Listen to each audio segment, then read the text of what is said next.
Assalamualaikum warahmatullahi wabarakatuh.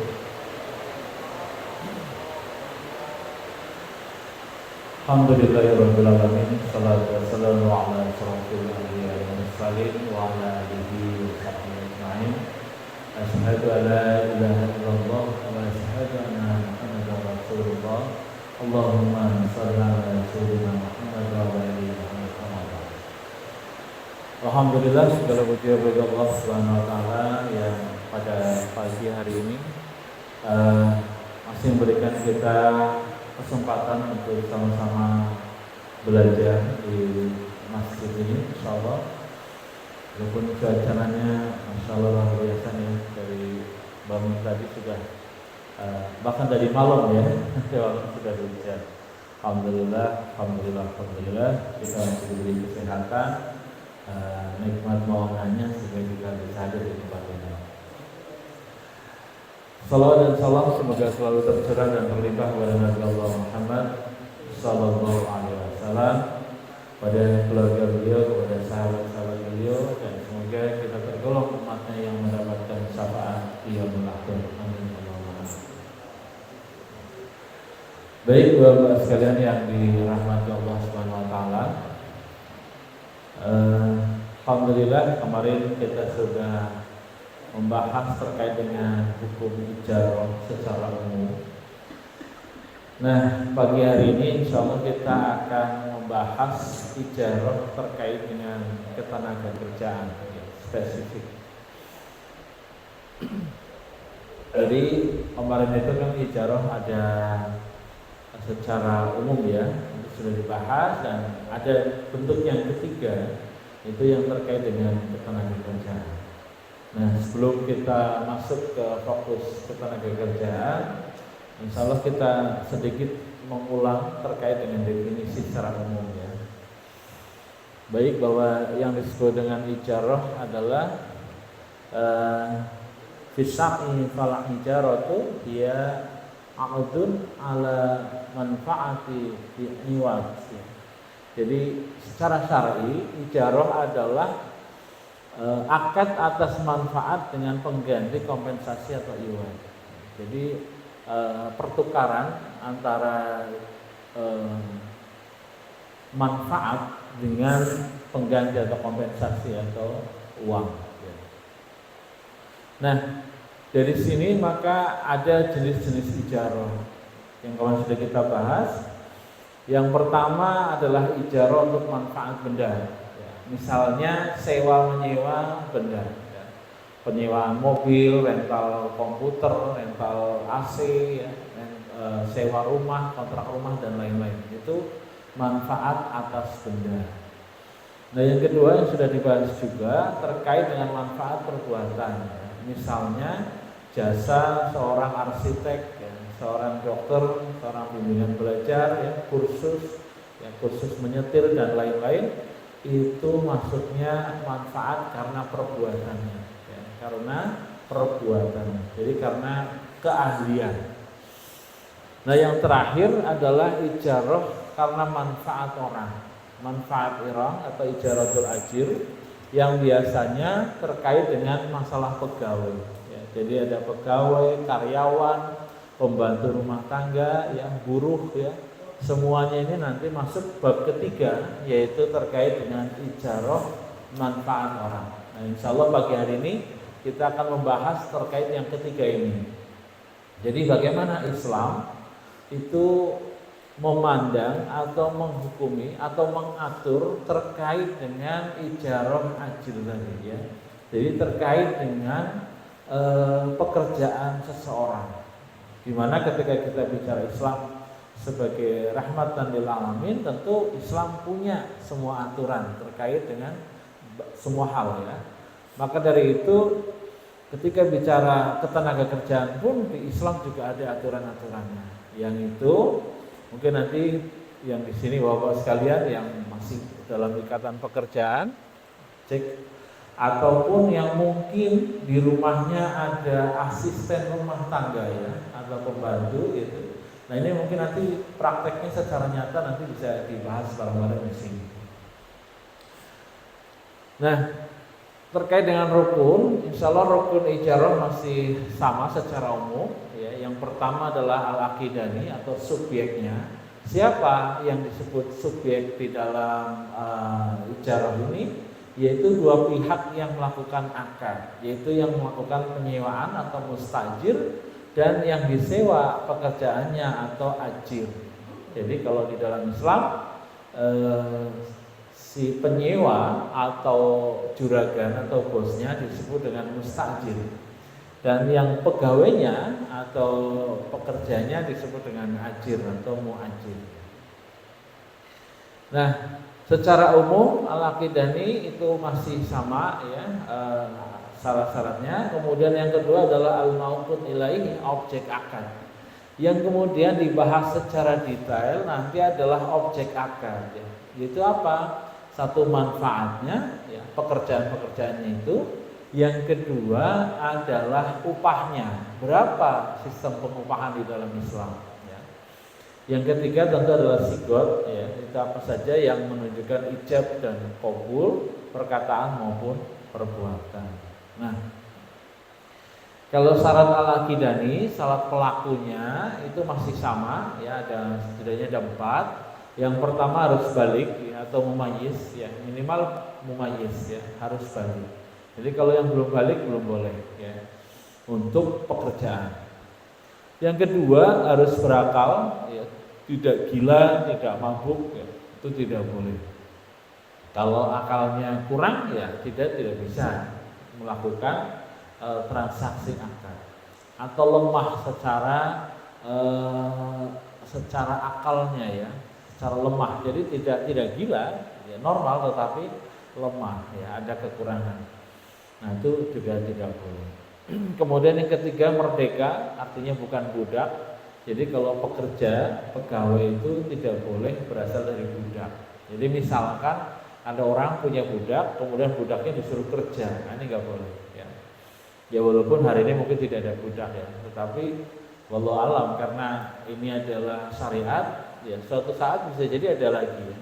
Dan Islam itu sebenarnya mengatur itu karena ingin menghapus perbudakan, bukan kemudian melanggengkan perbudakan, tidak, tetapi justru Islam menghapuskan perbudakan. Yang keempat, tidak ada paksaan atau ikhtiar ya. Jadi syarat-syarat pekerja itu tidak ada paksaan. Karena kadang-kadang ada juga pekerja-pekerja itu dalam tekanan, dalam paksaan ya. Misalkan kerja rodi zaman dulu ya, atau kerja romusa gitu ya, yang itu mau nggak mau harus kerja, kalau nggak kerja mungkin dibunuh ataupun disiksa seperti itu ya. Apakah hari ini ada? Ya bisa jadi ada gitu ya, yang dipaksa. Ya kemarin kan banyak beredar itu yang pekerja-pekerja ke Thailand ya, yang ternyata di sana itu Thailand, ada yang ke daerah-daerah lain ya, itu yang ke sana itu ternyata disuruh jadi admin judol, atau bahkan ada yang diambil organ tubuhnya gitu ya, ditipu di sana. Jadi banyak orang-orang yang kadang-kadang memang bekerja itu karena dipaksa. Nah ini di dalam Islam tidak boleh seperti itu.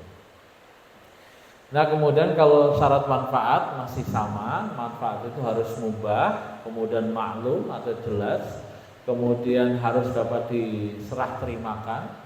Kemudian manfaat yang keempat itu tidak boleh menghilangkan zat sumber manfaat ya. Jadi kalau zat sumber manfaat apa? Misalkan ngontrak rumah ya, rumahnya nggak boleh sampai hilang gitu. Kemudian manfaat harus mempunyai nilai ya, mutalaqawam. Dan kemudian yang keenam, manfaat harus dapat dinikmati penyewa, artinya bisa mendapatkan hasil. Nah manfaatnya harus mubah, maksudnya apa? Maksudnya adalah tidak boleh manfaat atau pekerjaan-pekerjaan itu di dalam sesuatu yang diharamkan. Jadi mubah itu maksudnya adalah tidak boleh pada hal-hal yang haram. Ya, misalkan bekerja di pabrik minuman keras gitu ya, bekerja di tempat perjudian ya, bekerja di, mohon maaf, jadi wanita tunasusila ya, atau mungkin bahasa kerennya PSK dan lain-lain, itu tidak boleh. Jadi yang disebut manfaat harus mubah itu adalah atau misalkan jadi pencuri gitu ya, itu yang nggak boleh. Kerja jadi apa? Kerja jadi pencuri misalkan, yang nggak boleh ya. Jadi kenapa? Karena secara umum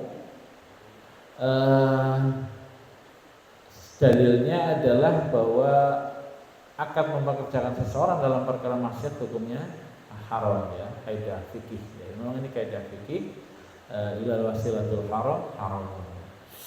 Baik.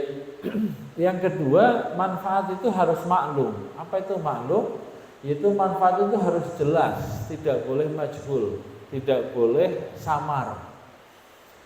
Nah, kejelasan itu biasanya terbentuk jadi 3 unsur, yaitu bentuk atau jenis pekerjaannya. Yang kedua, waktunya itu harus jelas. Yang ketiga, itu tenaga yang dicurahkan itu juga harus jelas.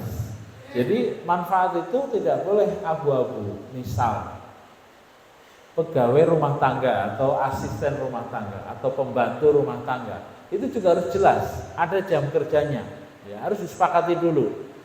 Misalkan ada orang bekerja di tempat kita ya, misalkan dia perempuan, ya udah ditanyakan, Bu, nanti kerja di sini itu pekerjaannya apa saja. Misalkan ibu nanti kerjanya di sini adalah nyuci baju, nyetrika, kemudian bersih-bersih rumah ya, kemudian buang sampah dan lain-lain. Itu dijelaskan, disampaikan ya.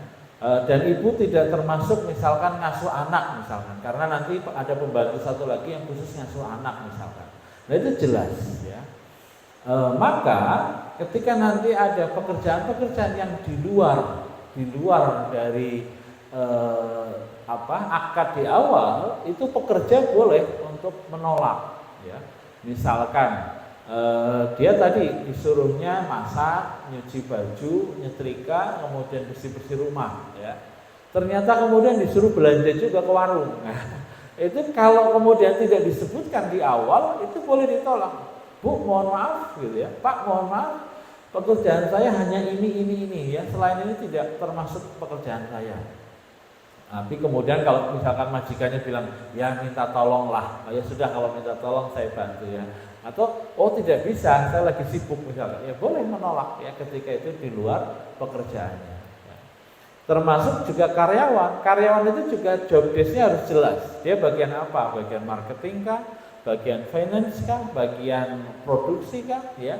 Sehingga ya itu juga menjadi pegangan antara dua belah pihak, antara juragan atau bosnya dengan karyawannya. Sehingga ketika nanti ada pekerjaan di luar kesepakatan, itu boleh mengajukan kesepakatan ulang ya. Atau misalkan karena tadi dari segi waktu ya, dari segi waktu kerja itu dari jam 8 sampai jam 4 sore misalkan, ternyata ada pekerjaan belum selesai, dia harus lembur, maka disepakati, kalau lembur berarti ada uangnya beda kan gitu ya. Maka disitulah disepakati uang lembur misalkan, itu boleh ya. Ya, kemudian tenaga yang dicurahkan juga harus jelas. Nah ini di dalam Islam, ketika ada orang berakad antara pekerja dan yang mempekerjakan, itu harus jelas. Bila perlu ditulis nggak apa-apa. Wah, masa dengan pembantu saja harus ditulis? Ya boleh, nggak apa-apa ditulis ya.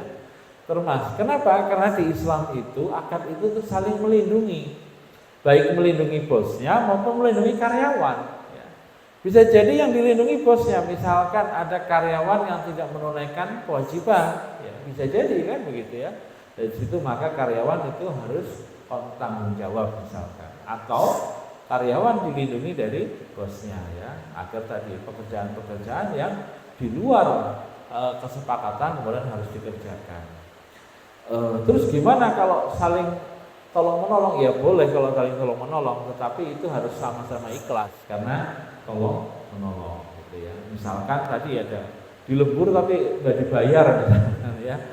Ya asal karyawannya ikhlas menerima ya silahkan gitu ya. Tetapi dia boleh menuntut untuk harus dibayar, ini nggak bisa gitu kan ya. Karena orang kan beda-beda, ada yang tegaan, ada yang enggak gitu ya. Ada yang wah pokoknya saya kalau nggak dibayar nggak mau misalkan. Ya silakan, itu boleh, haknya karyawan ya, tidak salah di dalam Islam. Dan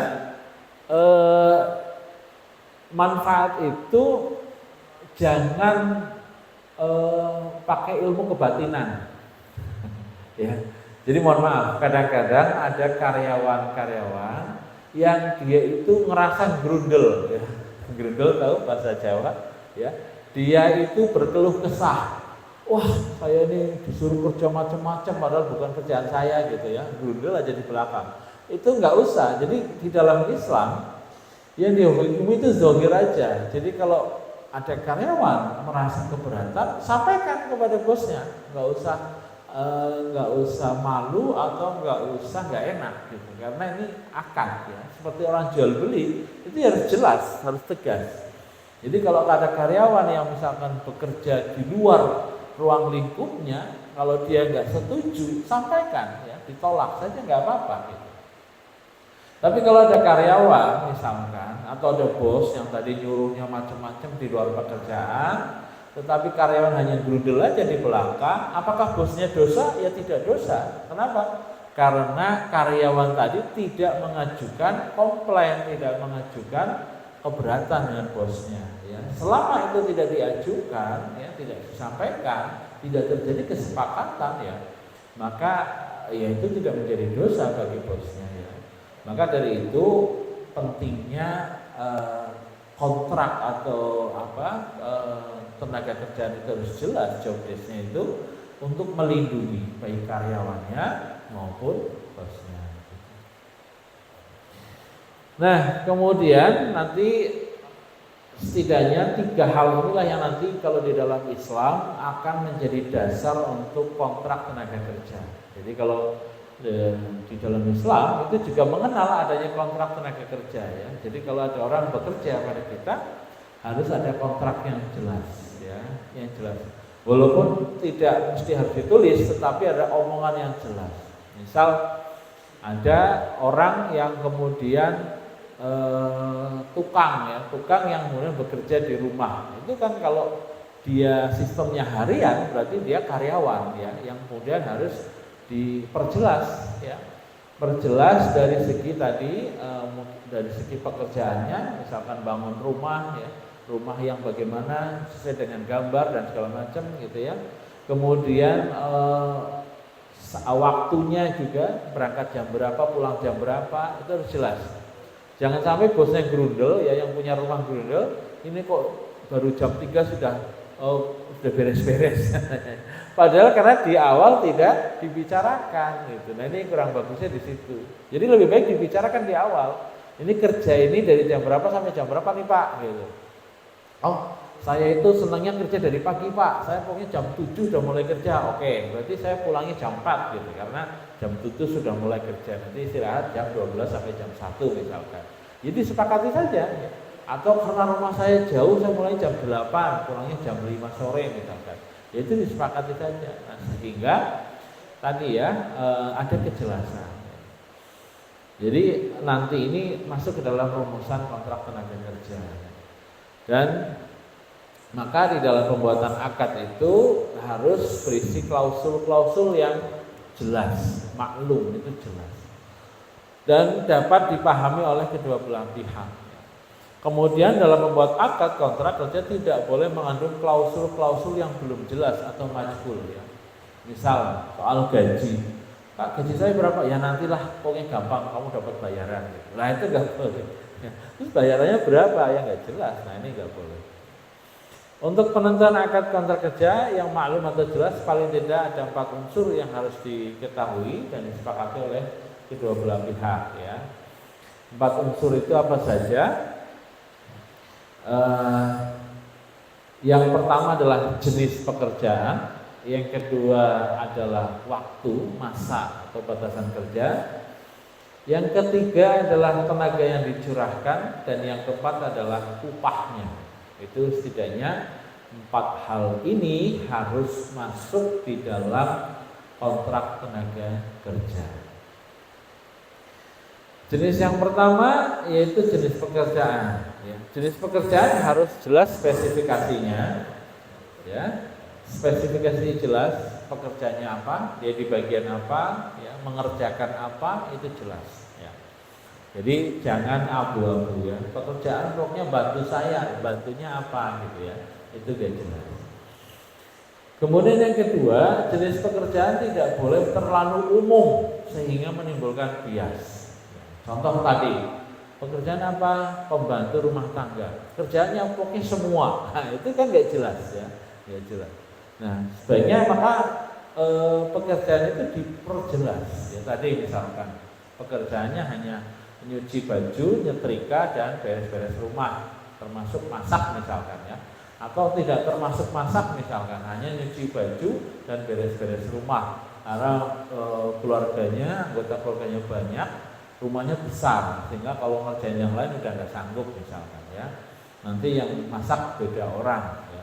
Nanti yang asuh anak beda orang. Nah itu pekerjaannya harus jelas ya. Kemudian jika masih kabur maka hukumnya adalah rusak atau fasad ya. Rusak itu berarti bisa disempurnakan dengan dilakukan perjelasan akad ya. Jadi rusak ya, bukan batal. Kalau batal itu tertolak ya, batal itu tertolak. Kalau rusak itu berarti bisa diperbaiki, diperlengkap.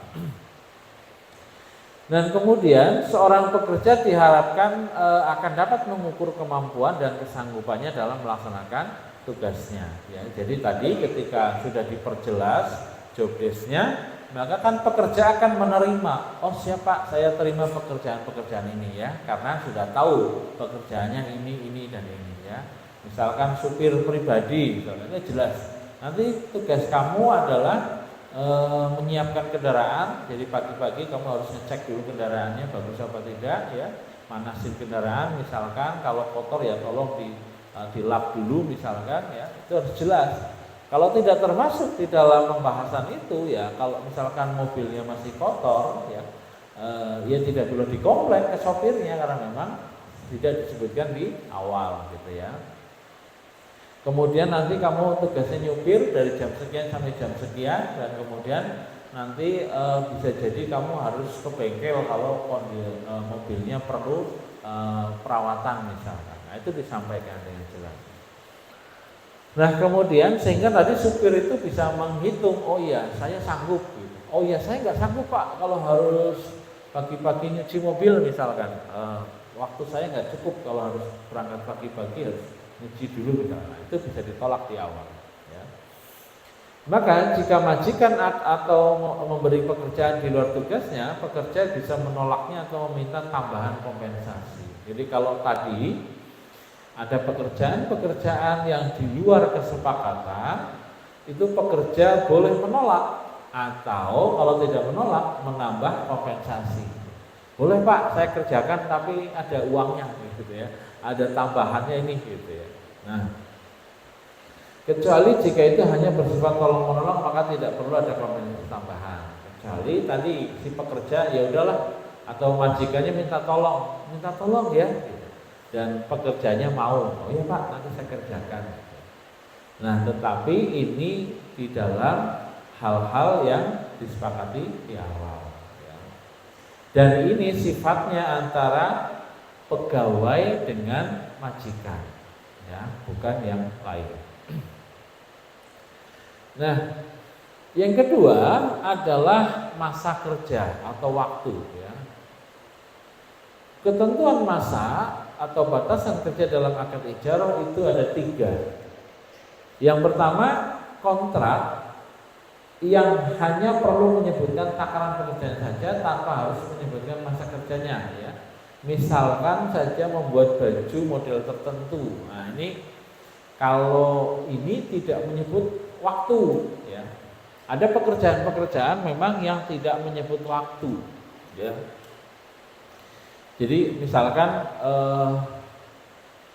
di kantor saya itu sekarang itu hampir tidak ada yang masuk ke kantor ya. Karena semuanya kerja di rumah masing-masing ya. Nah ini bayi apa? Bayi project. Artinya apa? Karena saya kerja di tabloid begitu, pokoknya kalau pas mau terbit ya harus selesai. Mau dikerjain sampai jam 12 malam, mau jam 1 malam terserah gitu ya. Tetapi memang tidak ada keterikatan harus masuk ke kantor dari pagi sampai sore, pagi sampai sore, itu tidak ada ya. Jadi akhirnya teman-teman semuanya kerjanya di rumah masing-masing ya.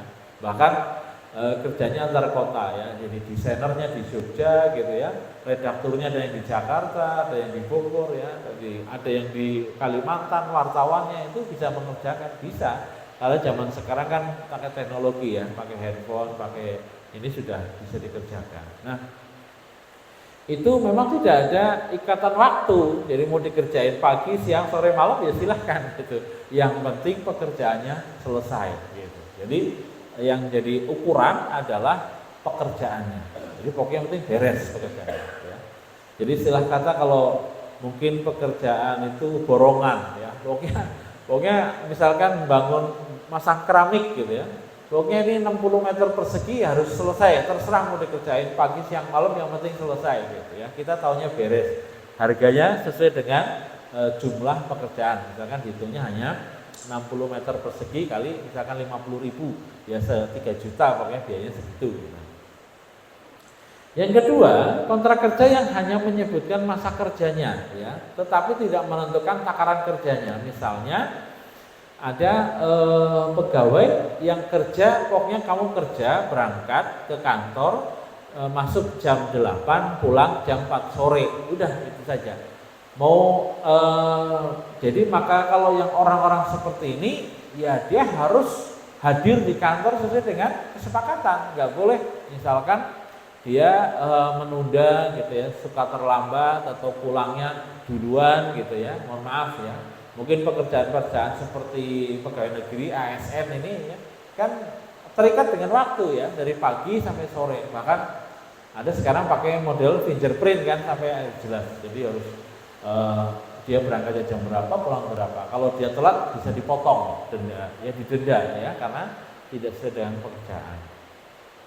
Termasuk kalau misalkan dia masih dalam waktu kerjanya, dia nggak boleh nyambi kerjaan lain. Nah ini kadang-kadang ada juga karyawan yang begini, misal dia itu pokoknya pekerja dari pagi jam 8 sampai jam 4 ya, pokoknya kerja di kantor. Nah karena mungkin kerjaan udah selesai, udah beres semua, dia santai gitu ya, bahkan mungkin sambil jualan ya, sambil jualan yang lain ya, dia nawar-nawarin barang segala macam gitu ya. Nah ini harus izin dulu dengan yang punya bosnya, nggak boleh kemudian dia memanfaatkan waktu untuk pekerjaan lain ya. Atau ada juga yang suka kabur-kaburan gitu ya, nyari objekan lain misalkan, itu nggak boleh ya, karena dia ikatannya adalah waktu ya, dari pagi sampai sore. Nah itu harus, itu yang dipegang ya. Kemudian yang ketiga, tipe yang ketiga, kontrak kerja yang perlu menyebutkan masa kerjanya sekaligus menyebutkan takaran kerjanya. Misalnya membangun rumah itu selama 3 bulan. Nah ini yang modal tadi ya, jadi hanya menyebutkan masa kerjanya secara umum. Pokoknya ini harus selesai selama 3 bulan, saya nggak mau tahu ya. Nah itu yang tipe ketiga. Maka selama 3 bulan itu mau dikerjakan pagi, siang, malam ya silahkan gitu ya. Yang penting harus selesai. Nah itu dari segi masa atau batasan waktu. Ya. Maka ijarah untuk manfaat orang ya, di dalam akad kontrak kerja ini wajib mencantumkan masa kerjanya sebagai dasar penentuan upah, apakah harian, mingguan atau bulanan. Jadi harus jelas ya waktunya, dipilih yang mana dari 3 tipe tadi, kemudian nanti disepakati gajinya berapa. Termasuk di kontrak sampai berapa lama, apakah setelah atau 5 tahun ataukah sampai pensiun 60 tahun. Ini juga perlu disepakati ya. Jadi orang itu kerja itu dikontrak berapa lama, apakah misalkan dia 5 tahun kontraknya atau 2 tahun, atau bahkan kalau PNS itu sampai 60 tahun misalkan. Ya ini harus ditepati ya, boleh kemudian keluar di tengah jalan gitu ya. Kenapa nggak mau kerja lagi, males gitu ya, bosen gitu ya. Ya nggak boleh, dia harus menetapi pekerjaannya sampai selesai, kecuali ada pelanggaran ya. Kalau ada pelanggaran kemudian dia dipecat misalkan, ya itu boleh ya. Tetapi kalau hanya alasannya bosen gitu ya, alasannya udah ya itu harus sering kesepakatan di awal bagaimana gitu ya.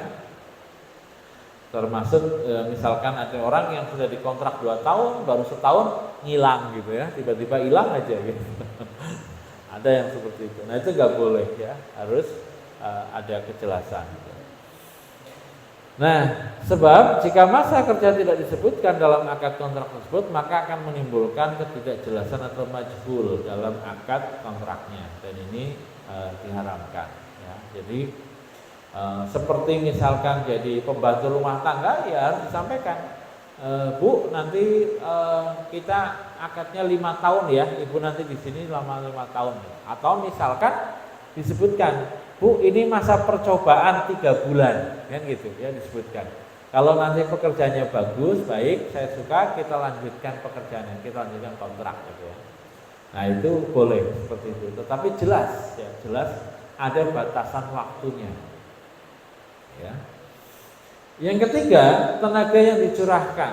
Ya. Ukuran tenaga yang dicurahkan harus tertuang dalam akad. Ya.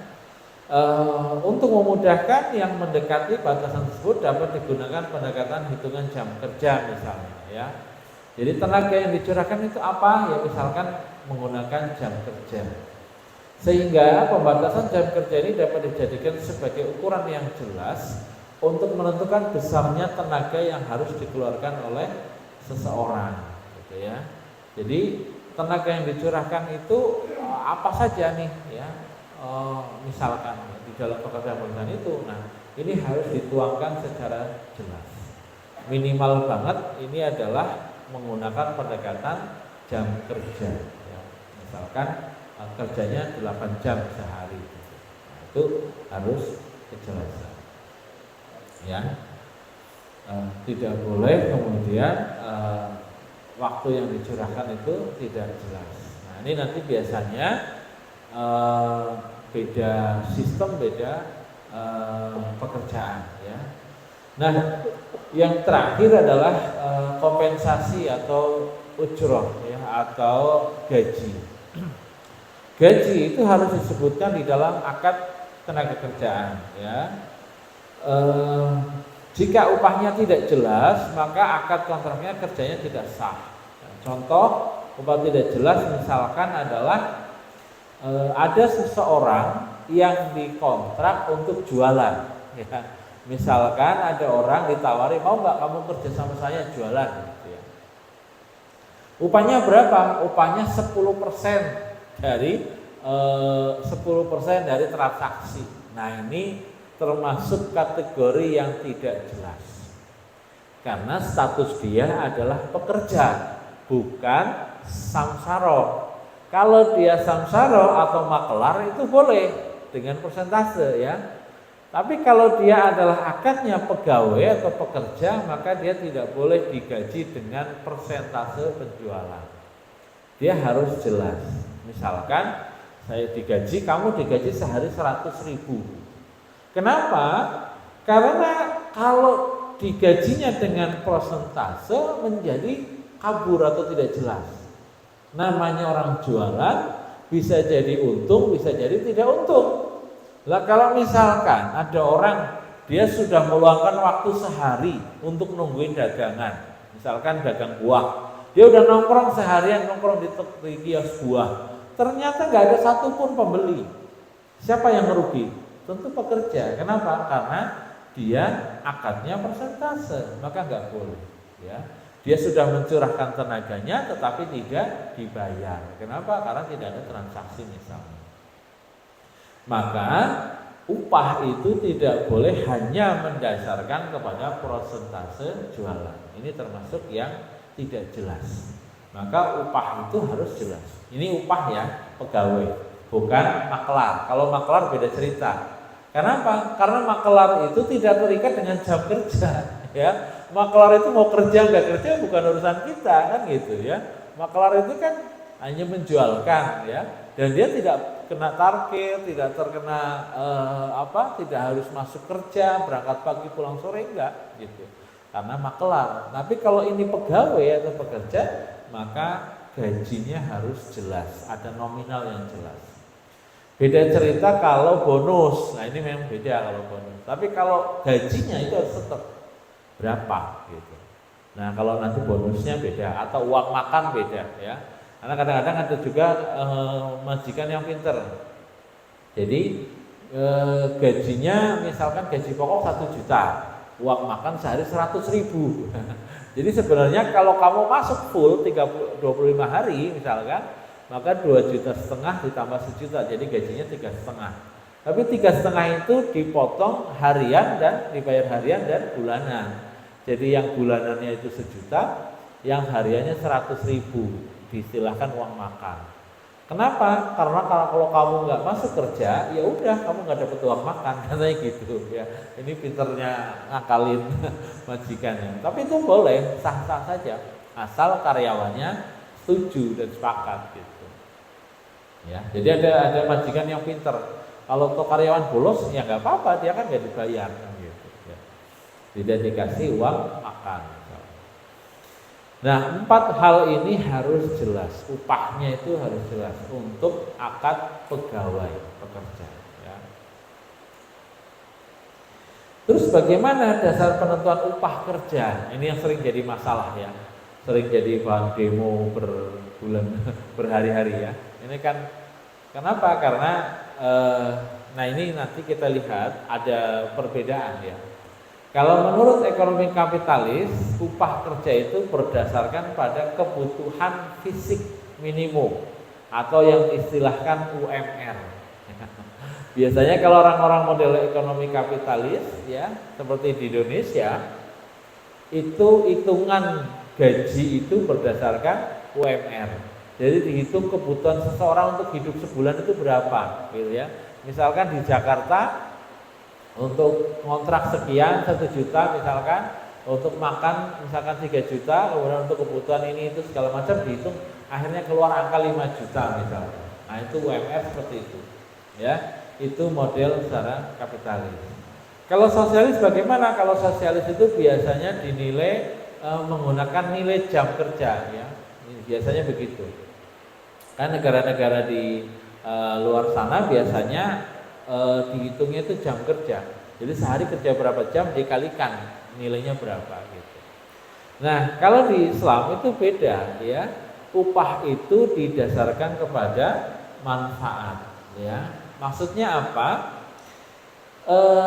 Maka dilihat seberapa besar manfaat yang diperoleh.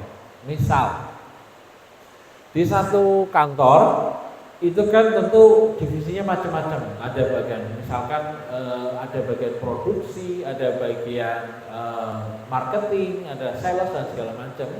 Itu gajinya ya boleh beda-beda ya, selama memang manfaatnya beda-beda gitu. Misal ada perusahaan yang memang secara fokusnya itu misalkan percetakan ya. Maka orang misalkan yang paling penting di percetakan misalnya adalah bagian produksi misalkan, maka orang produksi ini biasanya gajinya besar misalkan, itu boleh di dalam Islam ya. Atau misalkan dia advertising ya, perusahaan periklanan gitu, maka biasanya yang gede itu adalah marketingnya, karena yang memang periklanan itu yang nyari duit dominan marketing, maka biasanya marketing itu gajinya paling gede gitu. Dan itu ya sah-sah saja ya, nggak boleh iri gitu. Atau misalkan perusahaan bidang desain grafis ya, maka desainer itu biasanya yang gajinya paling gede ya. Maka ini beda-beda. Marketing di perusahaan desainer dengan marketing di perusahaan periklanan itu bisa jadi gajinya tidak sama, karena tadi secara manfaat itu berbeda. Maka dari itu di dalam Islam itu nanti akad itu personal masing-masing orang dan nanti disesuaikan dengan kesepakatan harga tadi ya di awal ya. Maka nilainya itu bisa beda-beda dan tidak harus sama ya, dan kemudian asal terjadi kesepakatan dan dilihat dari segi manfaatnya tadi. Maka syarat upah kerja itu ada 6 ya. Yang pertama itu harus sesuatu yang mubah, mungkin kita sudah pernah sampaikan ya, bahwa upah itu tidak boleh berasal dari harta yang haram ya, misalkan harta hasil korupsi, mencuri dan lain-lain. Kemudian upah juga harus berupa harta yang suci, bukan berasal dari barang-barang najis misalnya. Ya, upah harus diketahui dengan jelas atau maklum, bukan majhul. Dan upah harus dapat dimanfaatkan atau dimanfaatkan ya, harus bisa digunakan. Kemudian gaji juga harus bisa diserah terimakan. Jadi gaji nggak boleh ditahan misalnya. Kemudian upah juga harus hak milik ya, yang menyewa, yang mustajir ya. Nah, kita masih ada waktu ya, kita sedikit lagi. Terakhir, di dalam Islam itu di samping syarat-syarat tadi itu nanti ada syarat ja'li. Syarat ja'li itu syarat tambahan ya, atau secara teknis itu boleh. Misalnya secara teknis, secara administratif itu syarat tambahan yang dibuat sendiri oleh kedua belah pihak yang berakad. Tetapi dua belah pihak antara pegawai dan bosnya itu harus sama-sama setuju. Syarat ja'li ini hukumnya mubah atau boleh dengan syarat tidak melanggar hukum syariah ya. Contoh dari syarat ja'li adalah misalkan jam kehadiran dan jam kepulangan misalkan ya. Itu disepakati ya. Misalnya di situ jelas jam berangkatnya jam 7, pulang jam 3 sore misalkan ya. Kemudian si pemberi kerja juga boleh misalkan menetapkan seragam ya, pakai seragam misalkan ya. Misalkan kalau hari Senin pakai seragam hitam putih misalkan, kalau Selasa harus pakai batik misalkan ya, Rebo harus pakai baju hitam-hitam misalkan, nah, itu boleh. Tetapi kalau perusahaan menetapkan seragam, maka perusahaan wajib menyediakan seragam ya, boleh kemudian kalau perusahaan menetapkan seragam tapi dia nggak memberikan seragam, itu zalim namanya ya. Kemudian sanksi ya atas pelanggaran kerja itu juga boleh dibuatkan. Misal kalau terlambat 15 menit maka akan dipotong uang makan sehari misalkan 25.000, itu boleh ya. Misalkan disebutkan ya. Misalkan kalau kedatangan atau kepulangan tidak sesuai dengan jam, itu boleh dipotong gajinya, itu ya boleh gitu ya. Sanksi-sanksi ya. Misalkan juga ya sanksi lah, banyak ya, sanksi secara administrasi secara umum itu nanti bisa ditetapkan. Yang penting antara pegawai dan majikan atau antara pegawai dan bosnya itu sama-sama setuju dan tidak melanggar hukum syariat. Kemudian misalkan ketentuan kerja lembur misalkan. Kalau lembur ini gimana? Dihitungnya berapa? Nah, itu juga harus jelas ya.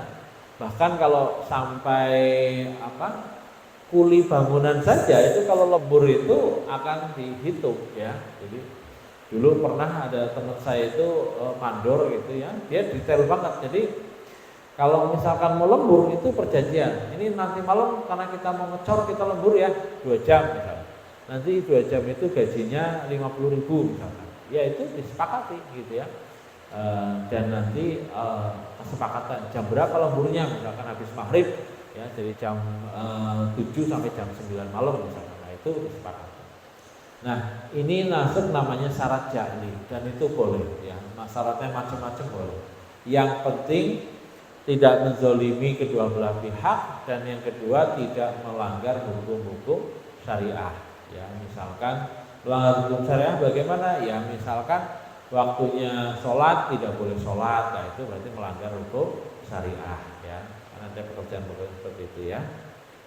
Nah, itu syarat ja'li ya. Jadi syarat-syarat yang ditambahkan yang kemudian yang penting tadi disepakati kedua belah pihak, dan yang kedua tidak melanggar hukum syariah.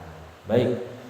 Bapak sekalian yang dirahmati Allah Subhanahu wa taala, jadi materi terkait dengan ketenagakerjaan di dalam Islam yang secara umum itu tadi kita sudah paparkan. Bedanya dengan sistem ketenagakerjaan yang lain ya, misalkan di sistem kapitalis atau sekarang yang ada atau yang lain-lain, itu misalkan dalam pengupahan ya, di dalam akad-akad pekerjaan. Nah, itu nanti sebagai orang Islam tentu kita harus ya mengikatkan diri ya terkait dengan pekerjaan-pekerjaan. Termasuk kita juga harus profesional di dalam pekerjaan gitu ya. Walaupun mekanisme, syarat-syarat dan lain-lain itu misalkan kerja di perusahaan yang disiplin yang bagaimana ya, kita seorang Islam menepati janji atau akad-akad di dalam pekerjaan. Baik, perhatian sekalian yang dirahmati Allah Subhanahu wa taala, kita masih ada waktu, mungkin kita bisa buka dengan diskusi tanya jawab untuk materi pada pagi hari ini. Kami persilahkan. Kalau ada ya, kalau nggak ada ya sudah nanti kita tutup. Silakan. Waalaikumsalam warahmatullahi wabarakatuh. Kalau di kita atau di beberapa daerah pada saat ini saya ada pertanyaan, pada saat ada pengajian itu suka ada kuliah baca Quran. Pada saat misalkan pertama selama seminggu baca Quran, itu nanti ada yang di awal itu misalkan sampai minggu sampai hataman itu sampai seminggu itu dibayar misalkan satu orang seminggu. Biasanya sih kalau beberapa daerah itu sehari itu habisnya 2 jam, 3 tahun 1 jam sekian gitu. Itu di beberapa wilayah mungkin di sini di Chicago itu akan seperti apa Ustaz? Apakah masuk ke dalam kategori jual beli ayat Al-Quran atau memang jual beli pahala kita nggak tahu gitu. Tapi apakah itu diatur juga? Yang kedua, pada saat hubungannya dengan ibadah juga seperti badan haji atau badan umroh kita membayar orang untuk menghajikan haji orang kita gitu. Itu apakah diatur juga? Diatur itu upahnya atau diatur waktu kerjanya? Waalaikumsalam warahmatullahi wabarakatuh. Iya, baik. Ya memang saya memang baru nemu juga di Bogor ya, di tempat lain mungkin tidak seperti itu ya. Ada satu aktivitas di mana membacakan ayat Quran ya, kemudian dan akadnya ijarah atau pekerjaan ya. Jadi ya ini mungkin nanti kalau aktivitas itu nanti mungkin punya dalil masing-masing ya kenapa itu dilakukan kan gitu ya. Tetapi sebagai kalau misalkan itu dilihat sebagai pekerjaan, ya itu bisa masuknya kategori pekerjaan, di mana pekerjaan membacakan Quran kepada makam begitu ya untuk mendoakan.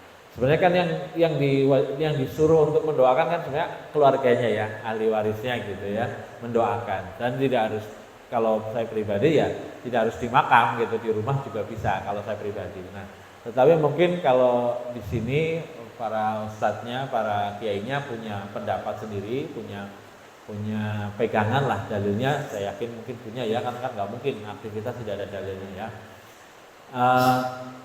Apakah ini termasuk kategori jual beli ayat? Ya tidak ya. Yang disebut dengan jual beli ayat itu artinya gini, kadang-kadang untuk melegalkan suatu keputusan gitu ya, dia mencari dalilnya gitu ya, padahal itu sebenarnya melanggar hukum syariat gitu ya, misalkan. Nah, itu yang disebut dengan jual beli ayat. Misalkan misal ini kan di satu daerah ini lagi rame itu kemarin akan dibuka kawasan prostitusi misalkan ya. Terus di situ kok ada ulama yang membela misalkan, oh ya boleh saja gitu. Kenapa? Karena misalkan ada manfaatnya misalkan ya, di mana sesuatu yang bermanfaat itu boleh. Nah, itu kan berarti dia melegalkan sesuatu yang haram. Nah, itu menggunakan pendekatan dalil misalkan. Nah, kalau pekerjaan-pekerjaan tadi ya misalkan menggaji orang untuk membacakan Quran itu sifatnya pekerjaan ya, sifatnya pekerjaan, masuk kategori pekerjaan. Karena misalkan begini, ada satu hadis, sebaik-baik pekerjaan adalah mengajarkan Quran ya.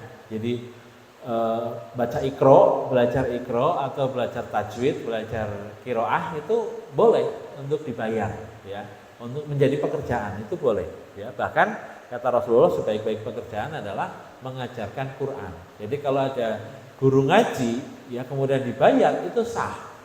Guru ngaji TPA ya, mohon maaf ya, diperjelas nih, guru ngaji TPA dibayar itu sah, bahkan itu baik, boleh. Jadi zaman dulu itu bahkan termasuk untuk mas kawin itu mengajarkan Quran dulu gitu ya. Misalkan dengan mas kawin mengajarkan surat juz 30 misalkan, itu boleh ya di dalam. Artinya itu sesuatu yang bernilai. Nah, konteks bahwa dia kemudian, saya tidak mau masuk ke ranah perdebatan membaca Quran di makamnya ya, saya tidak masuk ke sana. Ini ada yang membolehkan, ada yang membid'ahkan soalnya kan begitu ya. Tetapi bahwa kalau kemudian ada orang yang diminta ya untuk seperti itu sah-sah saja sebagai sebuah pekerjaan. Ingat itu sebagai pekerjaan.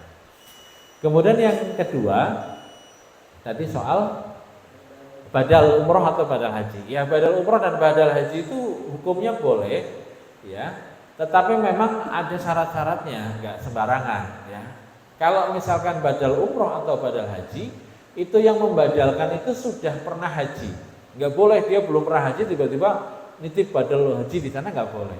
Kemudian karena dia sudah pernah haji kan dia nggak kena kewajiban haji lagi. Namanya haji kan sekali aja kan. Nah, haji berikutnya maka dia boleh untuk membadalkan orang, termasuk umroh begitu ya. Nah, karena kan krusial dari haji itu kan di menginap itu ya di di Mina ya. Aktivitas haji itu yang di 10, 11, 12, 13 Zulhijjah itu kan. Jadi makanya kalau orang haji itu nggak mungkin didobel, Dia memang kalau badalin satu orang ya hanya satu orang, nggak bisa mungkin double. Nah, prakteknya seperti itu. Maka membadal haji itu boleh, tapi ada syarat-syarat dan ketentuan, nggak sembarangan gitu ya. Makanya biasanya yang badal haji itu petugas yang sudah biasa bolak-balik ke sana, karena kan sudah tidak ada kewajiban haji lagi, maka dia menjadi badal haji gitu ya. Tapi ada praktek yang salah juga kadang-kadang. Dulu itu di suatu daerah, di daerah lain, itu orang pada nitip uang untuk badal haji ke orang yang baru berangkat haji, ya itu nggak boleh. Karena orang baru berangkat haji kan nggak mungkin dia bisa membadalkan haji, karena haji itu pasti hanya bisa sekali ya di dalam setahun, itu nggak bisa berulang kali. Jadi mungkin itu ya sebagai jawaban. Jadi secara pekerjaan itu boleh, tetapi nanti ada syarat-syarat yang harus ditepati ya, yang harus dan biayanya itu ya kesepakatan. Misalkan 15 juta mau nggak mau ya nggak jadi gitu ya, atau 15 juta setuju ya sudah dibayar gitu ya. Nanti ada bukti-buktinya hajinya bagaimana, nanti ada foto-fotonya orang yang melakukan hajinya, misalkan buktinya begitu ya. Mungkin itu ya sebagai jawaban dari saya. Jadi yang pertama ya, kalau itu sebagai pekerjaan maka itu boleh, tetapi harus ada kejelasan. Kejelasan misalkan dia harus baca khatam satu Quran ya harus khatam gitu ya, nggak boleh enggak. Atau waktunya misalkan sejam ya sejam, itu nggak boleh.